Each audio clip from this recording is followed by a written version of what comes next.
there's so many things in my life I've been terrible at and I stuck at, and they just got easier. So as I take on new responsibilities, tasks, or things that I hate or think that I'm terrible at, I don't really sit too much in all the things that I don't know how to do as much as I really have a positive attitude of, hey, we're going to figure this out.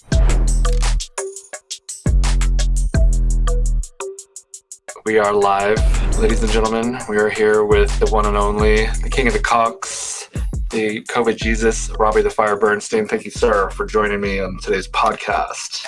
Absolutely. What is going on, Robert? It's been a busy morning. Got up, meditated, did some yoga, went to the gym, rose, You cold plunge? I did not cold plunge. I am over cold plunging. It's too cold. You're done. You mean you're going to wait till summer, or you're done with that as a daily habit? It's one of those things you do when you're feeling it and you don't do. I got in, the last time I got in, I was like, this is too cold. I'm getting out. And, you know what? There was a brief stint where I had the pool at my gym to myself because they were not heating it at all. Like, there was no heat in that pool. And so what I was doing, I only did it like 4 times, but I'm telling you, it was probably the best I ever felt. Was I would get in that sauna for 15 minutes. I love stretching in the sauna if you can go in the middle of the afternoon and no one's there. Dude, sure. I love stretching the sauna. It just pours out of you. And then I would be a gross person. I wouldn't shower. I would just get right into their freezing pool and swim for about 15 in like the freezing cold. But the thought of just sitting in the cold, like just sitting in it, I don't think I could do that. That's too much. It's brutal. And it'll make you feel alive, especially when you get out. Like, that's obviously the best feeling. But it's an acquired, it's just like the people that like pain and what is that, sadists or something? Masochistic. But then, because you feel so good when you get out and you know, you put yourself through that hell, and everything else is a piece of cake, you know, at the end of the day afterwards. But, you know, I've been doing jujitsu twice a week at night. Have you gotten into that at all ever? I would very much so like to get into a fighting gym. I would enjoy that a lot. I actually, I feel like I'm keeping in decent shape, but I haven't been going to the gym at all lately. I've just been doing home workouts. Well, you whooped my ass on the Manitou Incline. I look forward to doing that again, and I think this time we should formally place a bet, because I'm down to. I mean, you've got the advantage because it's there and you can actually go train on it. All right. Yeah, if you want to put a bet on it, I'll start actually putting some effort into it. I think you have a decade on me, though, in terms of age. I will be 35. Yeah, we're like, I'm going to be 45 in 2 days. Hell yeah. So when this comes out, I will actually have been 45 for a day. This should come out on Monday. Well, I don't have any porch tour plans yet. I definitely would like to hit Colorado again. I do need some new material, but I'm going to be out in Steamboat coming up in a couple weeks, doing 2 days there skiing. Yeah, I wish it wasn't 5 hours away. Yeah, because I would definitely. But summer, I definitely want to do the Manitou Incline again. That was great. Here's what I got to do. I got to find a concert I really want to see at Red Rocks, pick a weekend, plan a porch tour, and then Sunday you and I will hit the incline. And maybe I can go. I never go to concerts, but I think I would maybe make a special occasion if you invited me. Mountain Mama, whatever, I don't know her name exactly, but she hit me up the other day and she asked me if I was a member of the Libertarian Party, which I just finally did after she texted me. Right. Because of I should have done it last year. Mommy, she's out there working it, getting people. Did I say Mountain Mommy? Hell yeah. I think I said Mountain Mommy. Whatever. Yeah, that's actually a good name. Maybe she could rebrand. That's not bad. Forest Mountain. Well, neither here nor there. She was asking if I had if I would be interested in being a delegate, which it just sounds cool. So I want to, and that's the second time it's happened where I wasn't able to oblige because I hadn't registered properly. And I was like, can you send me the link? It was so easy to change my affiliation. It was just like the easiest thing ever. I got to check my registration status because for a while I was not a member and I thought that was kind of funny to be showing up to these things. And then I registered and I think it's lapsed and I probably have to renew it. I don't think you renew it once you register as. You must have done a lifetime membership. You got the SHEATH dollars, so you just paid the lifetime bill. Well, you know what the deal is. We got dollar bills, y'all, just raining from the sky over there here. You go. I've been thinking super positive. I've been doing like this meditation, and I've been putting love out when the law of attraction, what you think about, you bring about, and feeling grateful for everything that I do have. Because why would the universe give you more if you don't appreciate what it's already given you? Ooh, that's not bad. Can you say that? Repeat that. I need to absorb that. Let me set the right intention and get ready for this Robert wisdom because that's a good one. If you don't already appreciate what you have now, why would the universe give you anything else? You know, I gotta think about that. That's interesting. And so there's an attitude of gratitude, and I wanted to speak to you about certain things like this, certain principles, because you are a hustler. You're out there, a go-getter. You're constantly on the move. How do you stay so active without just burning out? Well, I would say there's 3 big ones. One, I think momentum's really important. I think kind of once you're up and you're moving and like you're in a good groove, the things are easy. I find what's really difficult is the stop and go. It's everything's like the gym. You show up to the gym every day, you make it a habit. It's not that tough. You end up really enjoying it. You don't feel like physically lazy while you're there. It's not that difficult. It's when you kind of come and go from things that it is excruciatingly painful. And it's almost so annoying because it's like once you finally get over that hump of doing it, you don't keep with it. And then you got to come back to it. So I try and put a little bit of focus into momentum, like getting things going and then not taking breaks because then I find it difficult to come back to. I have an analogy for that. Sure. And it's kind of like stop and go traffic and the use on your car and the drain on gas. Right. When you're stopping, it takes more gas to start going again. And then you get like less gas mileage that way. I don't know how familiar you are being in New York. But you have a car. You drive. Yeah, of course. Okay, so you know the analogy, and it takes more gas to start up again than it does to just keep going with that momentum. Boom.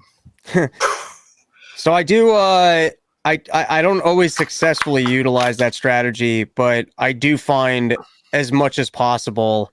If you can get things going and keep with it, it's a lot easier than the stop and go. Mm-hmm. The other thing that serves me well is I'm very good at looking at things as a process, and instead of getting frustrated by what's not working out or I don't know how to do, I really just look at things as there's so many things in my life I've been terrible at and I stuck at, and they just got easier. So as I take on new responsibilities, tasks, or things that I hate or think that I'm terrible at, I don't really sit too much in all the things that I don't know how to do as much as I really have a positive attitude of, hey, we're going to figure this out. Like this one's not going to be good, but the next one will be good. So I've been starting to put together more live events and live shows, and rarely do I ever go into killing my. I mean, sometimes shows go great, but like I don't really go into most things feeling great about what I'm doing. But I do feel very good about the process, and that at some point in time I'll have an expertise. Those are kind of my 2 focuses, I'd say. The Rob Bernstein path to positivity. I am loving it. Another thing. So I heard recently was nerves that fire together, wire together. And if you think positive and think you can do it on a consistent basis, your mental framework is going to keep that sort of mentality. And if you're always negative, that's kind of going to be the way you think about things. So if you just the power of positive thinking, I know it sounds woo-woo, but if you practice that power of positive thinking, your brain will start to think that's what it's supposed to do, and it'll think positively on autopilot, so that when the next challenge occurs, you're like, I can do this because that's what I do. I always get it done. Yeah, no, I'm definitely not naturally wired for positive thinking, so I have to frequently remind myself, hey, positive mental attitude, one step in front of another. I'm like a fucking repetition of a Rocky movie up here, where more often than not, it's kind of a function of ADD. It's that once I get rolling, things get easy. And then also, once I'm actually in the stressful environments, I can handle them well. It's more when things are calm and the calm work to put yourself into those situations that I got to push and fight through. Ayo, Rocky. I love those movies. And when his wife, what's her name? Damn it. You know what I'm talking about. Adrian. She's like, you can't win against the Russian. That was brutal, but so like motivating because he had to fight through the adversity of probably thinking himself, I can't win, and then having your wife, significant other, tell you you can't win also, and then just believing in that it's a movie. But he believed, and he won. And he ran those cold mountains, and he chopped those trees, and he worked out in that sauna, and he took so many steroids. I mean, You look at those lines going down all the way to his dick roots. Oh my God, that was Sylvester Stallone at his best right there. Did he look better in any other Rocky movie? Because then he started getting like less cut and more big and bulky. I want to say peak Sylvester Stallone, and that's not my favorite Rocky movie, by the way, but I'm just talking male physique. That's got to be Sylvester Stallone at his best. They're all so good. And which one was he looking the best in? It could have been probably not one, because he was still a little bit chubby. One, there was no steroids, so that's just natural, like, doesn't even... I mean, look, comparatively, like, I would celebrate my body if I looked that way, but he's not cut, and he's not big. He's just, I guess, reasonably fit. It's not... It doesn't stand out. No. But then he gets the steroid budget, and movie 2 starting to look shredded. Yeah. Movie 3, real cut, and then he gets I think the Russian one is number 4, right? Yes, it is number 4. Yeah, and then 3 is Clubber Lane, I do believe. 3 was Clubber Lane with. In my opinion, I think 3 is the best movie. Yeah, where he goes to the gym with all the black guys to learn how to like dance and. Yeah, and then also the scene with the big wrestler whose name I forget right now, Hulk Hogan. You got the scene with Hulk Hogan. You got the beating, Clubber Lang losing, Mickey's death.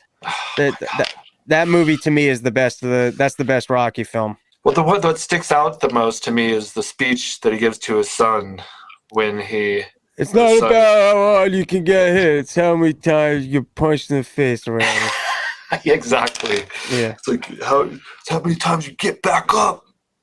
Yeah, well, that was a bad movie, but the best 5, speech. I think that was 5 or 6. That's when I think he just was doing the exhibition match.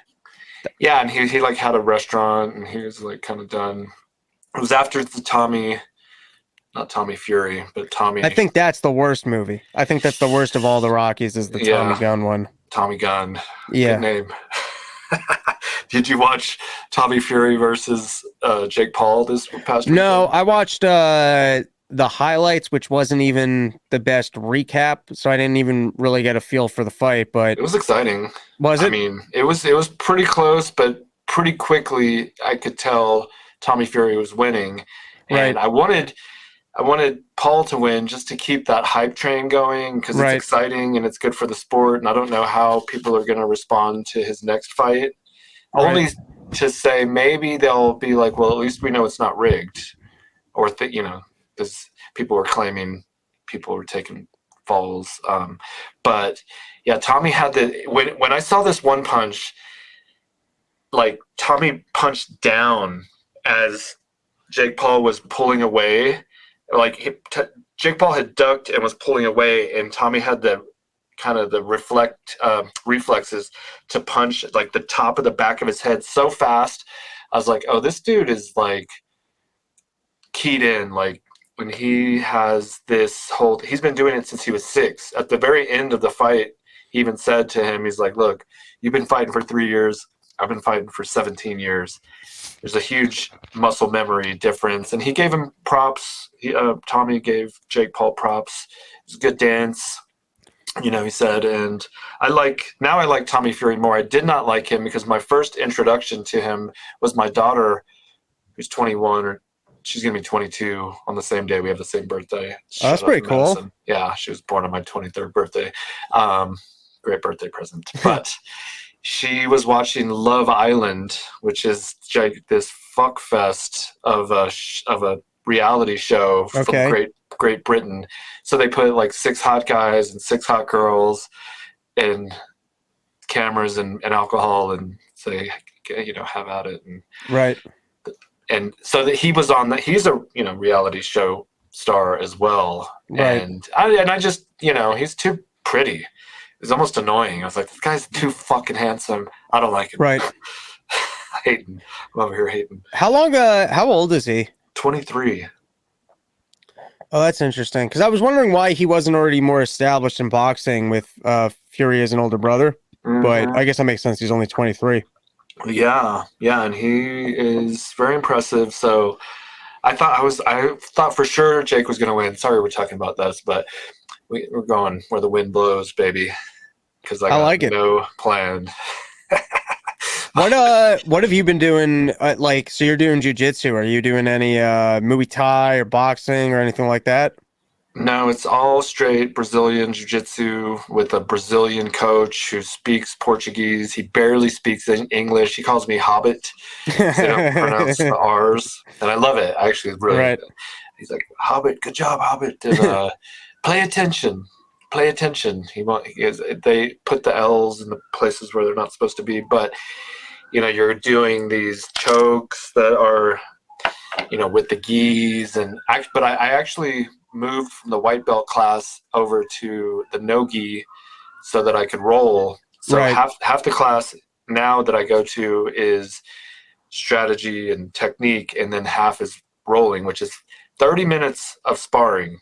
Right. It's brutal. And I actually did not go last night because I'm 44, about to be 45. Right. I'm feeling the wear on my body to the point where I'm like, I'm going to get hurt if I keep doing this. I'm going to go back, but I'm going to give myself time to recuperate because, it's just over. I've gotten hurt so many times over the course of my life playing basketball nonstop, rolling ankles, skateboarding, and then even jiu-jitsu. It's just, you can overdo it. And then that's how you get like back problems and shit. So I'm there to have fun, to get a massive workout, and get all that anxiety and whatever out of your body. Because I was feeling, you remember a couple months ago, I was like on my wit's end.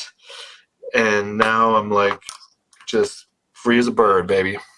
I love it. So I have, I think I got to change my workout regimen a little bit. I had, when I was working on the end of year thing, stuff got a little bit chaotic where I didn't feel like I had time to go to the gym. And so I just started working out at home. I'm very lucky. I had a fan send me some really incredible workout gear. The company's called RPM. Nice. And he's got, there you go. And he's got fitness videos also. I never check out his fitness videos, but I already have a pull-up bar, and then now I got like weights and a sandbag. So what I like to do is, because I'm not very good at focusing, and I read the news every day and write. So I just started kind of incorporating the workout while I'm doing my work. So basically I alternate days, and now I'm doing them weighted. So I do about 100 to 150 pull-ups and about 300 push-ups. And I do that 3 days a week. And that's my upper body. What? Yeah. 150 pull-ups? But I separate it. So it's like I do like sets of 10 to 15. It depends on if I'm doing them weighted. That's and it also huge. That's some David Goggins shit. And then I throw on the weighted the vest, and I'll do like, I basically do like 10 pull-ups and it's like 30 push-ups. But then I also mix it up because I have bands on the wall. So like I'll still do basically 4 sets with bands of like triceps and other stuff. So I do that 3 days a week, and then the other 3 days a week I basically do with the 55-pound sandbag, about 250 squats, like sets of 50. I do 5 sets of 50, and you then hold I mix it up front or on your back? Usually in back, and then I also do but then I'll also do 4 sets of like deadlifts, but it's only 55 pounds. And I do like, so the thing is, over the course of the morning, while I'm like taking breaks from reading, I get a lot of reps in. So like, I actually feel like I'm physically kind of strong, but my cardio's fallen off because I'm not swimming and biking every day. And then also, I just went to a fitness class in Buffalo this past week. I did hot yoga, which was Nice. interesting to see. Were they like super militant in telling you the instructions, or was it kind of more chill? Well, you could go at your own pace. What I didn't like about it, because I'll stretch out at home and I kind of know some yoga poses, and I like stretching in the sauna because I have too much ADD to just sit in the sauna, and also I get so anxious if I'm sitting around stretching. I feel like I don't have time for this, which is just lunacy in your brain, which I'm trying to deal with, that anxiousness of when you're trying to focus on something and you feel like you don't have time for it. That's an anxiety that definitely gets me. And I'm starting to learn though, like the same as I learned with I used to check like doorknobs more, like OCD type shit. I used to do that. I'd have to touch it with all 4 or 5 of my fingers, not to. And I think you're saying that whether it's locked or not, but I used to be the thing is, I'm also a space cadet and I will leave things open. Can I tell you a good space cadet story, Robert? Please, I'm here for you. I had one time I was going up to, and I've learned this, it's that when you start getting really anxious, you start wanting to place that somewhere. And so you'll get hyper focused on, oh, let me go check that door again, or let me go do this again. Cause then you feel like you're establishing a little bit of control over your general anxiety. And it's not good because it reinforces, I think, the bad habit of just checking things for no reason. And then I might even create more anxiety, but I can't prove that to you. So anyways, but this is why this is, I guess, in a Memento. You ever seen the movie Memento? I'm kind of rambling here. Yeah. So I thought Memento, to me, and I haven't seen this movie since I'm 13, but my takeaway when I was 13 was that he was setting up his own reality, that he had like these brief windows of consciousness, and he would almost set up games for himself to play. So he would write the things on the card, and he knew in 10 minutes he was going to forget what he wrote and whatever. But there was that brief moment where he was there, and he kind of knew like he was setting up a game for himself. All right. Yeah, it's been a long time since I've seen it. I just remember fragments of in what you just said about how. So sometimes I find I'll do something that's really spazzy that then validates all my checking. So I had an incident where I was in a rush to get up to New Hampshire for a gig. I think I was trying to film. Maybe it was one of the end of year things. I had all this gear with me, and I get about 20 minutes from my house, and I convinced myself I left the oven on.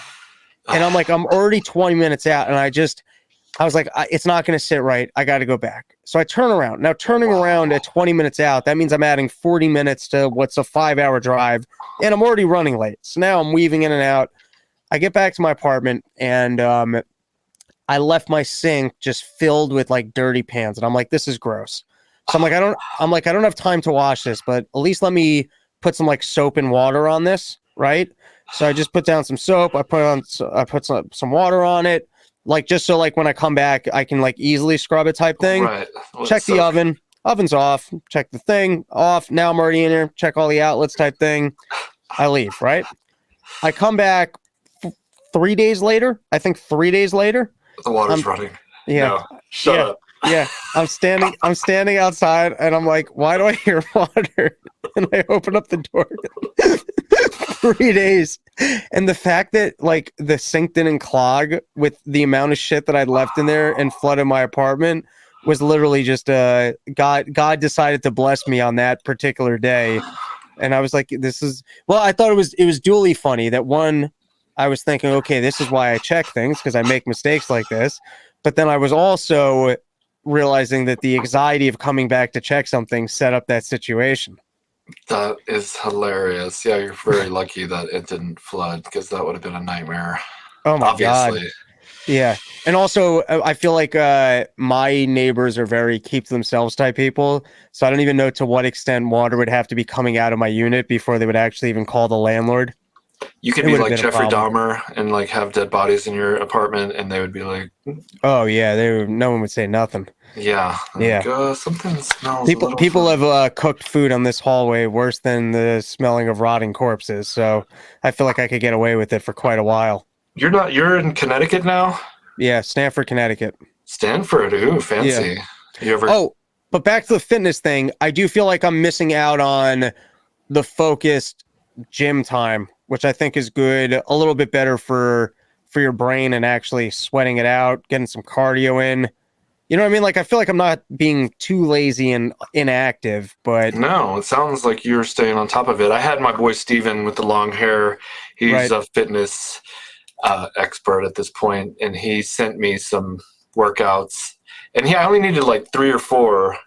We have like the arm day, Right. chest day, leg day, and back day, and combination of those things. And they're pretty intense, where you do a set of something and then you do a superset, and then he has like drop sets in between your sets, right, so that you're constantly basically working out. And I have a buddy that he's a neighbor of mine, and we have a gym like 3 minutes from our house, Mountain Fitness in Woodland Park. Come join me if you ever want to work out. Just kidding. Well, the reason I'm even saying anything about people watching is because you're on. People are going to be watching. We got Robbie the Fire, one of the most popular names in the Libertarian Party and in the podcast world and in comedy. He's selling out arenas all over the world, according to chat.gpt. Well, I like that version of reality. Maybe if we can get ChatGPT to start actually manifesting reality, then I will take what it wrote about me. Let's just go with that. That's a perfect script for my life. I like the positivity intertwined in my stories, and I like how bold-facedly wrong it is that you would never see anything in Google that was that wrong. Yeah. And it just presents it to you as factually accurate. Now, what's convenient about it is that it actually has a good writing style that if I was trying to sit down and write a bio for myself, I'd have a very tough time doing it, and it would be extremely clunky. The way that thing writes, it writes with very good prose. It's easy to read, but it's also a good fictional story because none of it was accurate. None of it? I mean, there was a little bit. I guess the themes were true. It was like the WWF storyline for me, It was libertarian comedian. Those were accurate, but I guess the other accomplishments were not. I should just make that my dating profile, the ChatGPT bio. It's fascinating how it puts some things together. Yeah, I was way off on mine as well. I'll have to post it on my military veteran with over 700 kills in Iraq lost his balls after a grenade went off in Fallujah, which is actually Afghanistan. But work with me here. He then built the only underwear strong enough to support fake prosthetic nuts until they reattached to his body. Using the technology that was able to regrow his nuts, he invented SHEATH underwear. Dun, dun, dun. I like that. Yeah. Was that off the top right there? That was right off the top of my head. Okay. Dude, you should have heard the ad read I did today for you guys, talking about going skiing and not having your wiener freeze. So I'm going to cut that. I'm going to put that out just on social as its own thing.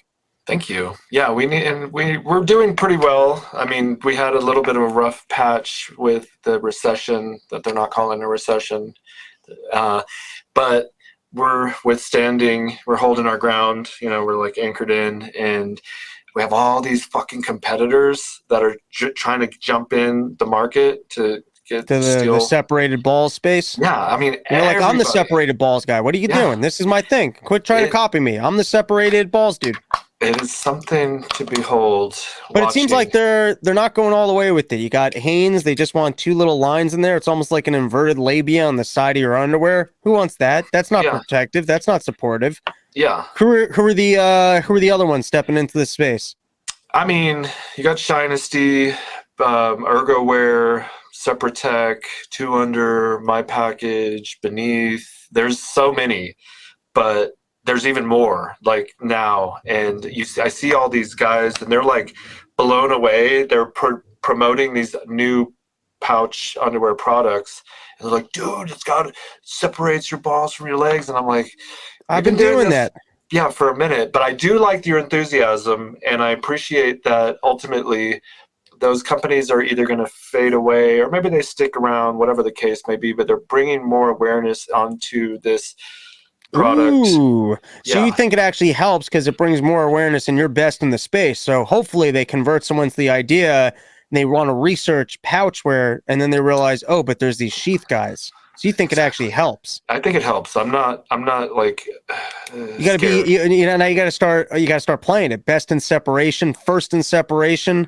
You got to build that story. You got to be the Coca-Cola of ball separation technologies. We'll do the Pepsi challenge or like the Sheath Yeah, challenge. the sheath challenge. Yeah, we were here, the OGs. We are the original the OGs of pouchware. OGs of pouchware. Tag it, Matt. we were in the, you know, we got in the bag. We're in the game, and I'm not scared. To think of these assholes that you had to go to Iraq, sweat your nuts off, deal with all that chafing, and then go into the drawing board, invent a product, go through bad product wares that was contorting your nuts. I remember that story. The first one that you got, you were pretending like it was good and it was just squeezing your nuts all day, and you suffered through all of that just for these other enterprising people to come along and steal your good idea. You're out there trying to benefit mankind by separating their balls and nuts, going where no other underwear purveyor has gone before. Yeah, I'm a pioneer, so fuck off, bitches. You guys are called copycats, and that's cool though. Copying is like the best form of flattery, and like I said, maybe you should do that commercial. Get yourself like you know, be in your underwear, your sheaths, of course, right? And maybe you should start like filming funny videos as if you're explorer. You were boldly going where no man has gone before, and all these copycats are following your lead. I'll be like, yeah, you're pushing the boundaries of men's underwear. I'm like Smith, and there's some pioneers. Lewis and Clark. Lewis and Clark. That's better. That was it. That's where I was. Thank you, sir. We're on the same page. The Lewis and Clark of men's underwear. What do you think about acting? What about just because, like, as for yourself, you know? Because what I'm thinking is that next time we get together, we could do like a little down. YouTube skit. I'm 100% down. Okay. I like acting if it's silly and I can kind of, you know, be tongue in cheek with it. If I have to actually try and act, I don't really know how to do that. Like shed a tear. Yeah, I don't know how to. I don't know. I took one acting class and I would get in trouble for like they would go, you're making this funny. I'd be like, I don't know. I'm just trying to play this straight. I don't know. It is interesting how many comedians are successful actors. Right. Why do you think that's the case? Well, I think some comedians are very good performers, and I think some of them actually invest their time into learning the craft of acting as well. Okay. I think there's definitely crossover talents. Where I would disagree with the two acting teachers that I took, which was they were very interested in the craft of acting, and I do think that and I understand it.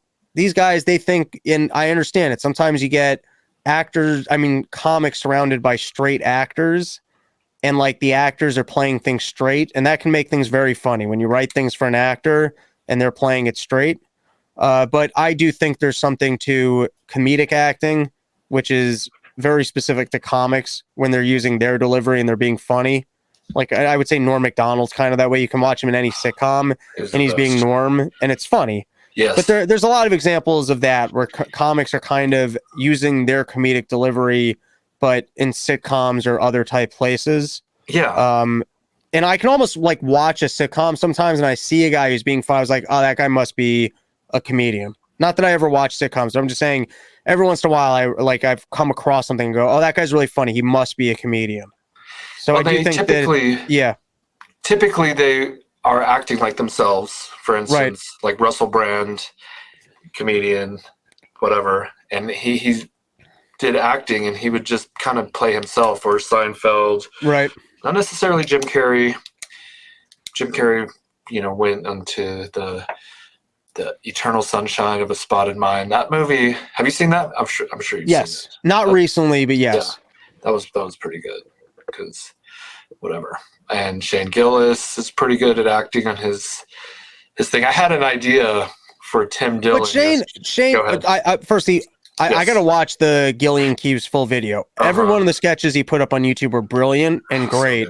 Yeah. But to me, that would fall into the category of comedic acting where he's kind of being funny and it's a little bit tongue in cheek. It's not Oscar performance, straight acting. You know what I mean? It's got a comedic thing to it. When he did that Guy sense? Fury thing. I hope that doesn't sound like I'm saying that as a compliment, not a knock. I feel like it might be coming off the wrong way. But what I'm trying to say is if you got an act like that sketch where he's playing the ISIS whatever. Oh yeah. If you gave that to an actor to play straight, it wouldn't have that comedic timing, which is in part. Firstly, there's great writing there, but I don't know. I don't know if I'm explaining. No, he was doing the ISIS thing where he's a car salesman and he's trying to tell. And he's getting frustrated, which is funny. But if you give that to an actor, they would get frustrated in more of an acting way.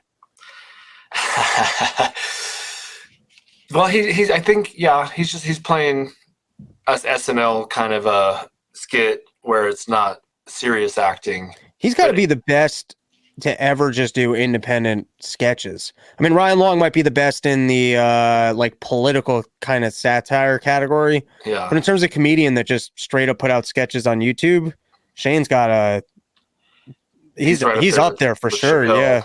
Yeah. He's one of my favorite, and I love being able to see him and Mark Norman and Ari Shaffir on the Protect Our Parks with Rogan because we sponsor all three of them. Right. And it's like we're in the zeitgeist. It's also it's made them superstars, which is cool, especially if you're working with them. Yes, it has been a blessing. And I'm picking these winners. They're like picking racehorses. I had an idea. We worked with Tim Dillon in the past, as many of you know, and I was watching TikTok with my wife and there was this gay farmer who's like complaining about. And you want to set them up? You want to set them up with Tim? No, I want Tim to basically steal his act and go on a farm and just seeing Tim Dillon on a farm in Sheath. In Sheath farming. But he would be complaining how he complains about everything. Yeah. I mean, it would be hilarious. That's got to be a very expensive promotion, but that might be the single greatest content. Yeah. Him out there complaining about having to farm in a sheath, just yelling at you that why is he even doing this commercial? And for whatever amount of money you paid him, it wasn't worth it. And this is a testament to Bobby the Bank and his criminal enterprises that he can even afford to do this. That would be amazing. Yeah, we're running the underwear mafia over here, people. We're putting little baggies in the pouches as we send them across the land. Hey, someone's got to import the fentanyl. Doesn't get in itself. How did you think it was happening? Because I wasn't. I'm a veteran. People trust me. There you go. You better hope this doesn't land in the algorithm. Sheath underwear, fentanyl importers. Hey, I'm wearing my Tommy Fury hoodie. You bought that since the fight? No, wouldn't that be funny? Okay. It's actually a Fury fighting organization. They're a top feeder into the UFC, and I went to a fight recently, and I bought it. That's what all like the management was wearing. I was like, I want one of those, so they gave me one. Nice. Were you a sponsor on that fight? For sure. Hell this fight is brought to you by Sheath Underwear. Underwear of Legends. I like how Dave is mentioning that he's a legend and it's the Underwear of Legends and incorporating all that. I like my line of the greatest underwear ever to grace the balls of man. Clip it. And those live stream shows where we actually clipped where the lady, she's like, we're in Detroit and I just got to ask you, are you wearing Sheath underwear? And that was great. Yeah, the other great moment was, you have that up on your Instagram? It is somewhere. I don't know if it's posted yet, but we clipped it recently. Let me know when you post it because I actually want to create an Instagram for like gas ads or something to repost those clips. But there was also that great moment when we were talking about Paul Pelosi being in his underwear and someone screamed out it's because he wasn't wearing Sheath, and then Dave just kind of started riffing on that. That was a great moment too. Yeah, it was like those didn't even look like Sheath. Those were some silky boxers that would be super It's funny. You guys come up at every live show. Someone's asking me if I'm wearing my Sheath, or they're yelling it during those live part of the problems. It's great. So great. We're so lucky. I'm so happy and honored and grateful to be associated with Gas Digital and you guys. Yeah. It's funny because you would think maybe being associated with them first a lot of brands might be taboo and like don't go near that. But all those brands suck. Exactly. You're the OG An exception. of men's underwear. You care about balls. That's all those other people that don't give a shit about men's testicles. Yeah. These they're lady scared, corpse. too. That's what you should call them. They're all lady corpse. Lady corpse, bitch corpse, bitch corpse. Well, as People that really care about men's dicks and balls, they back the Gas Digital. Yeah, and it's an all male audience, and we're right there with Manscaped. We're really looking at Manscaped's marketing, and just their website is probably $250,000 website. It's so nice, and we just spent $100,000 on our website, and we're trying to mirror it in like kind of as theirs. You look for inspiration, copy per se, but right. I gotta make a real investment on my website. I've just been straight up lazy and cheap on pulling the trigger, but I gotta do that. It's your storefront. I just want all my content in one place that I own that no one can remove. And I don't currently have that. And I've had a lot of content over the years. So even just for myself, I care about it. I put a lot of work into it. I'd like to have it all in one organized place, and not just organized in one place, but even somewhat organized in the way I'd like for it to be displayed. So even like on YouTube, it's somewhat segmented by the way that you would do your, what are they called? The videos, shorts. Yeah, but I'm kind of forced into their categories. Right. I would like for, I'm kind of selling myself right now on why I need my own website. And I would also, beyond owning my own content, as the audience grows, I'd like to be able to just interface with them directly at some point, sell tickets directly. I would really like to be without other partners. I really do like owning my own stuff and interacting directly. But I also don't like doing the work I don't like doing. So it's nice it's nice being able to just, I mean, you know how much work goes into your website. That is your business. Yeah. And as much as possible, I try not to steer from the work, which is kind of news, jokes, and performing. News, jokes, and performing. Yeah, that's the fun part. The other part is like the fucking building the infrastructure. I got to go behind the scenes, backstage with Ari Shaffir, Brian Simpson, and this girl opener that they were in Denver here recently. And I was just going to take a picture. Ari was really cool. He was like, why don't you come back and hang out for 20? And so we went back there, and I was talking about the business, and we were just shooting the shit. And this girl mentioned how she has a subscription to MeUndies, or Nemesis, one of them. And I was like, we're not trying to do a subscription model because I feel like it almost is annoying at some point where you're like, I have so much of this thing that I don't need, I don't want anymore. And now it's going to be a hassle for me to go unsubscribe. But she described it in a way that made it make more sense, which was, but I like receiving this free gift, even though it's not free, every month. And it's like a special little, it's like a gift or a surprise each month when she gets a new pair. So it made me think about re-examining the subscription model, which is just, if you can get people to subscribe to RobbieTheFire.com for even like 99 cents, they'll never even miss it and whatever. But what was the other thing? This is a funny thing that happened, which is not so funny, and it was kind of annoying. I was just talking about Manscaped, and we're looking at the whole checkout purchase process to see, is it more better? See how we use linguistics. Should talk about Toastmasters here in a second. I joined a Toastmasters, but point is, so we go through the checkout process, and during checkout, like in your checkout, it's offering all these other products. Do you want to add this? And then after checkout, of course, it's going to say, well, for 50% off, and if you want to buy this other thing, it's called an upsell, which of course we're all familiar with, right? But here's what was fucked up, is we go to checkout, and I'm like, what is that hyper program or hype program or something like that? Because it was $89 for this product.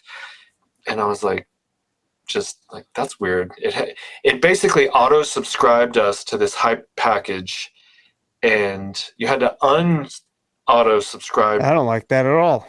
Yeah, and because that's where subscriptions can be weird. You need to be fully aware that you're subscribing to some package that you're going to be getting, because all we were buying was the trimmer. Right. You're like, I'm just trying to trim my nuts, and now you're sending me fucking seeds every week. Yeah, you're sending me a growing cream. You're sending me pH balancer. You're sending me ball spray. I just want to trim my nuts. That's it. I just needed a trimmer, and just a simple trim. It was dirty. So that was something that you have, like, if you go to Manscaped and you're trying to just buy a product, they're going to auto subscribe you into this thing. You have to uncheck that auto subscription, and it's actually more expensive, the product you were buying, but you're not. It's like $5, and I'd rather just get what I was ordering. I'm not trying to subscribe. I don't need your essential oils and shit. But that's where it's all funky with the subscription process. You know, I do have an idea, and I'm talking out of pocket because it's your business.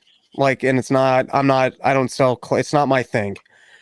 I find if I'm going to someone's thing and their entire business model is a subscription service, right off the bat, I don't like it. I just want to buy what I want to buy. I don't want to have to think about my credit card. If your core business is a subscription service, I'm looking at this and I'm thinking, okay, you're just trying to get my credit card on autopilot, and I don't want to be on autopilot. That's what I'm thinking. Yeah, me but too. Based off of what the MeUndies person was saying, and you could probably find out more people, I'm not every shopper, and there might be some people that actually like receiving something each month from a brand. So maybe there's a way to and I don't know, it might not be a big enough market segment that it's even worthwhile, but it could be that if it's not your core product, because I get annoyed and suspicious if that's someone's core product, but you got a pretty big email list to email out, hey, loyal fans, we're now starting a subscription service. If you want the newest thing and a free item every month at this discounted price, here's how you do it. You're never going to run out of underwear again. You're always going to have a fresh, there is something to, if I love a brand, like for example, there's some brands that I'm lucky. You send me underwear each month, right? But I could see it working for you guys where it's like, oh, the new release automatically shows up here. Yeah, the new release, which isn't all the time. And it might be like every 3 months or something. So that could be. So it could be that there is some built-in audience that you have that would be interested. You're SHEATH loyalists. And then you also might like that, oh, I know that I am like have blank built in every month because these people aren't canceling. But as a core model or as the main thing to build out or to push, I don't know. It doesn't feel like the relationship I want with a clothing brand. It feels sleazy to me, and I've never liked it. But I also said we would never introduce a women's line. Right. And we did that, and we, it's so never say never. I just said it twice. And I did also, and we have 10 minutes or so left, not even. I joined this Toastmasters club. Have you ever heard of that? No. No, really? Okay. It's like not an international, but nationally known speaking and group. Like public speaking. Okay. Group, and it's almost like Alcoholics Anonymous in a way, where you show up and you're all drinking coffee, but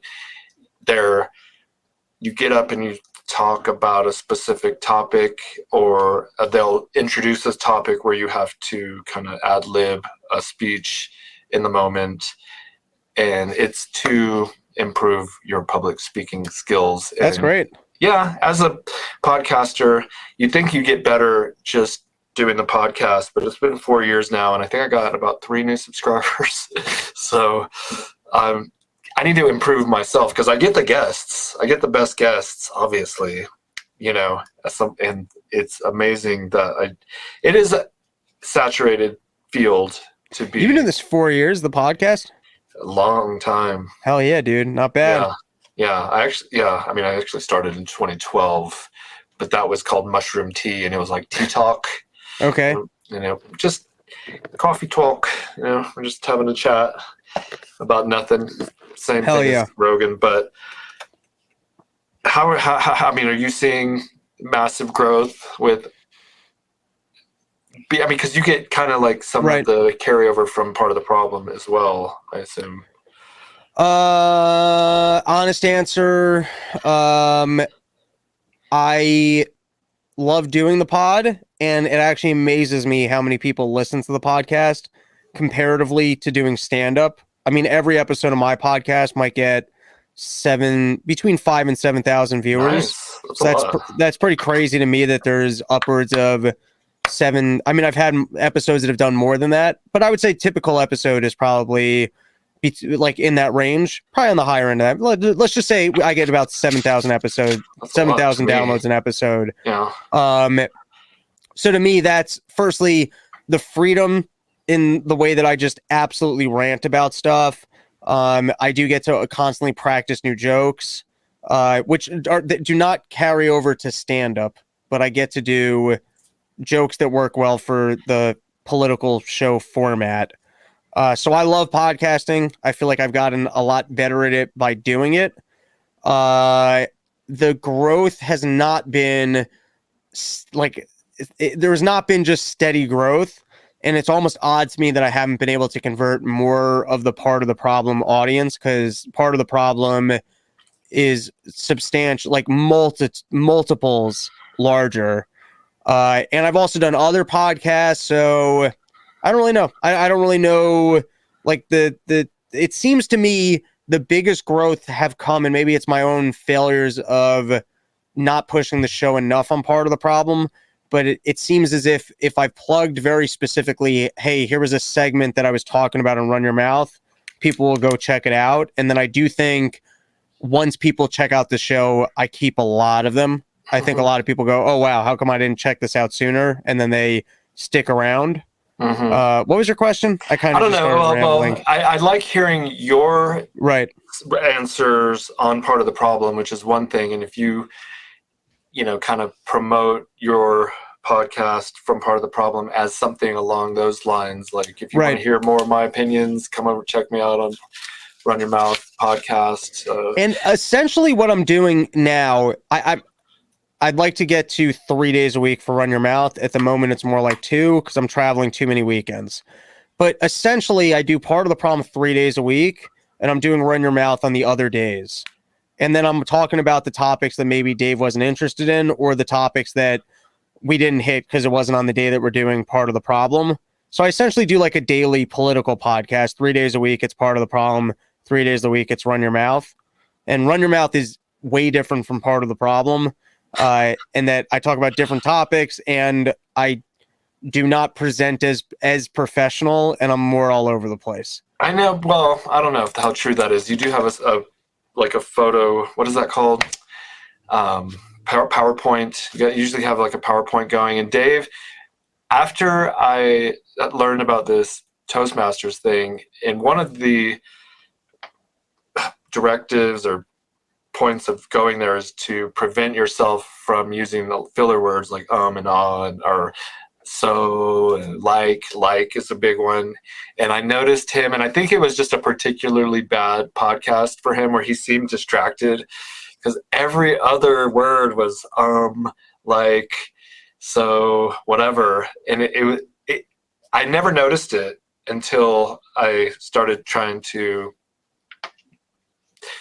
fix that myself. I'm getting tongue-tied here, but I think I'm going to give you the counter on that.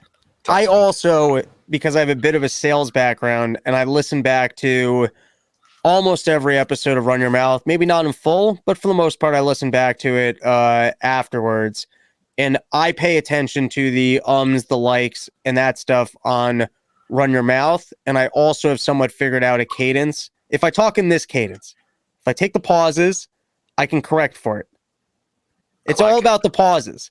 The problem with the pauses is you start talking a little bit more like a politician. So I'm giving you the counterfactual here. So you can correct for it, but there's something to be said for the honest and more natural speech patterns and just talking in the way that you would normally talk. And I'm not saying that you can't correct for it or become a more professional broadcaster, but within this field, I don't know how much the audience necessarily cares or that it's better. Good. I liked that. That was real clean, crisp. And I can correct for it. It just takes a little bit of mental focus, but I can correct for it. You are a natural speaker. I'm telling you, it's a simple solve. It's pauses. Yeah. It's just instead of saying you just slow down and pause. When you're about to fumble, you pause. Give it a little pause. You do sound like a politician when you do that. That's funny. What is this? We're going to wrap it up. This image behind you. It looks like this was talk about failures in marketing. You can even go to theblackcaptain.com. I put it together with my friend Menu and Heart. We did 2 seasons. It is a scripted podcast. It is listening to a movie. Nice. My friend Menu and Heart has Eddie Murphy talent when it comes to voices. There's scenes in this where he's playing 10 different characters. He also has an incredible musical talent. So it's got original. He could be hired by anyone tomorrow. The fact that he's not the richest guy I know is incredible, just because of his talent level. Right. But there's an entire music track in there. We sat down. We wrote in an 1.5-hour movie. It's 2 seasons. So season 1 is basically the first movie. Season 2 is the second movie. And each season, it's literally a full movie. Tomorrow, a Hollywood studio could pick it up and we could go film it as a movie. And I was shocked by how well both season 1 and season 2 came out. It will be a trilogy and we will do season 3. We just need to have a platform by which we know it's going to be a lucrative endeavor with a larger audience, because we literally produced 2 full movies. Wow. And not enough people have seen it or heard it. Can I tell you a funny thing about it? Please. All right. So the initial concept was he just had an idea for a sketch, which I thought was really silly, which was basically I don't even know if he went this far. The idea was essentially just being a captain of a ship and being in space and the aliens are racist. And I just thought that was so silly, the idea that you could have like green aliens that for some reason didn't like black people. Oh, that is funny. Instantly, I just thought that's such a funny premise. And then we just kind of built it out, and I thought, what's the most ridiculous thing that could happen? And this gets funny. I was like, what is the most ridiculous thing that could happen? Well, you could have a guy who's got a cure for a disease, but since he's black and they're racist, they won't take the cure from him. And so season 1 is actually about this deadly virus and that he's got this vaccine that no one's willing to take from him.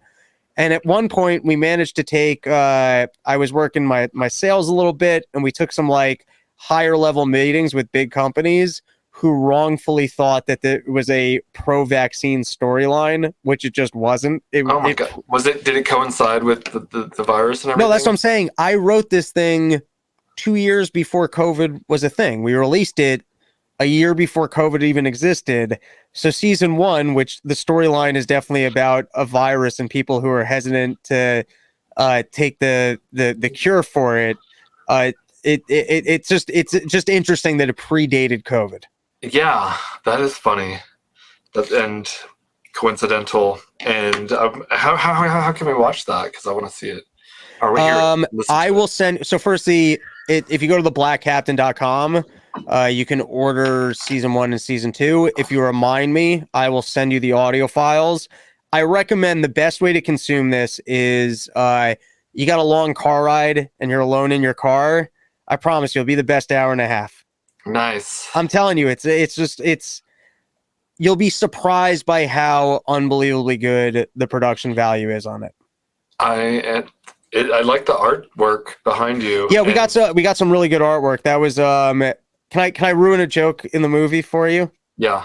It was okay. So there's a scene where basically everyone gives up on their mission. They give up and they decide that they're going to go hit the bars and drink. And so he needs to go find his crew, but he's also in giving up mode. And he passes a bar and it's called the Quick Fill.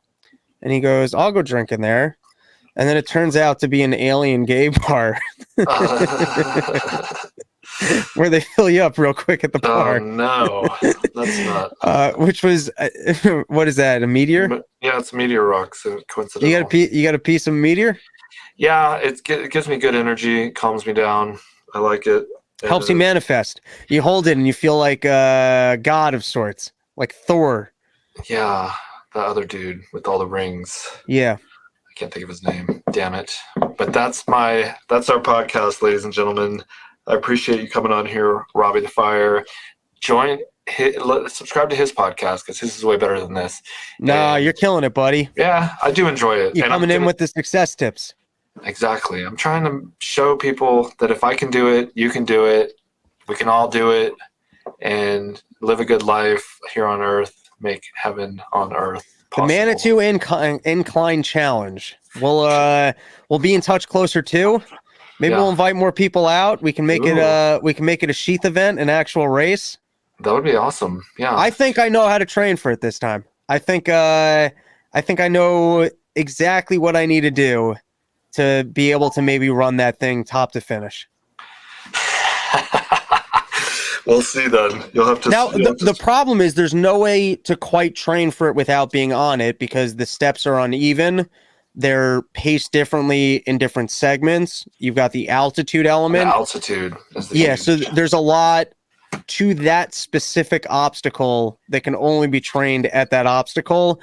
I think what I will attempt to do is once a week, they got the stair machine at the gym. So I think a half an hour on that with a 50-pound weighted vest. And then I think finding some other stairs that I can run once a week. I think if I did those two things and other than that, just did what I do, I think I could take that down. These guys don't know how to turn the lights on. And I think more than that would be overtraining. I think if I tried to do anything more than that, it's on that front pole. Injury. Front pole. I'm sitting here like Jesus Christ. But if I were you, I would just hit it twice a week. I like to hit it twice a day, baby. There you Shout go. out to my wife, LOL. Well, we could continue and we could go on forever. I appreciate you coming on here. I'll be a guest on your podcast as usual once a month. You want to do?